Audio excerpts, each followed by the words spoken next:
श्यामलाल जी सही कहते हैं, मुझे जानते हैं, सलाथिया साहब भी जानते हैं, और हर ऑनरेबल एमएलए के साथ अब पिछले 1-1.5 साल से उठना बैठना तो रहा ही है।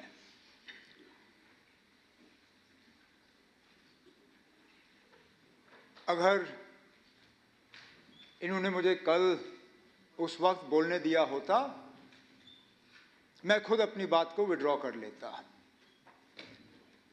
मैंने उस वक्त आपसे कहा था मुझे 1 मिनट दे दीजिए, मैं इसको क्लियर कर दूंगा। लेकिन इनके फील्ड कमांडर जो हैं वो राजी नहीं थे। स्पीकर साहब, धाक देनी चाहिए ऐसी फौज को। जनरल मैदान छोड़ के चले गए, लेकिन फौज जो है मोर्चा छोड़ के गई नहीं, बैठे रहे। अब मैं सुनता रहा, अब 2 मिनट आप सुन लीजिए। ऐसे बहादुर फौज को मैदान में इस तरह इनके कमांडर छोड़ के जाएं, मैं नहीं छोड़ूंगा।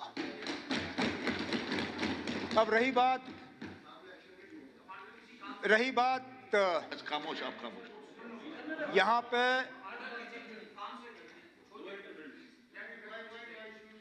जज्बात में आके बातें हो जाती हैं। मैंने जो कहा उस पे इनको बुरा लगा, मुझे उस बात का अफसोस है, लेकिन मैंने जो कहा इनके बारे में कहा।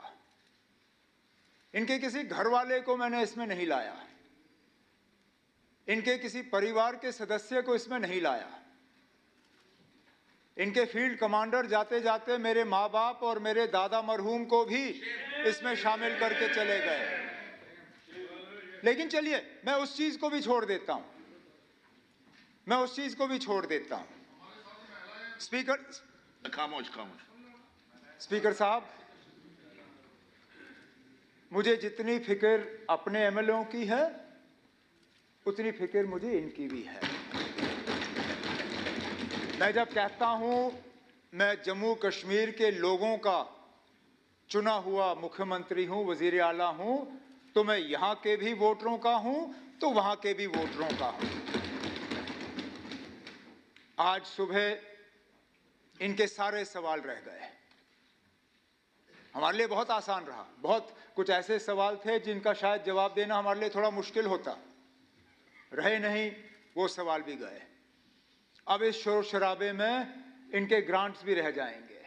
और सही कहा ऑनरेबल मिनिस्टर साहिबा ने, बहुत अहम डिपार्टमेंट्स हैं, एजुकेशन, हेल्थ, सोशल वेलफेयर। मैं नहीं चाहता हूं कि इनके वोटर जो हैं वो इग्नोर हो जाएं, और इसलिए स्पीकर साहब मैं आप पे छोड़ता हूं। अगर मेरे तरफ से कल मेरी तकरीर में कोई भी अनपार्लियामेंट्री लफ्ज का इस्तेमाल हुआ, वो आप रिकॉर्ड से निकाल दीजिए, मुझे कोई एतराज नहीं होगा। ओके, चलिए बोलिए अब चौधरी अकरम साहब।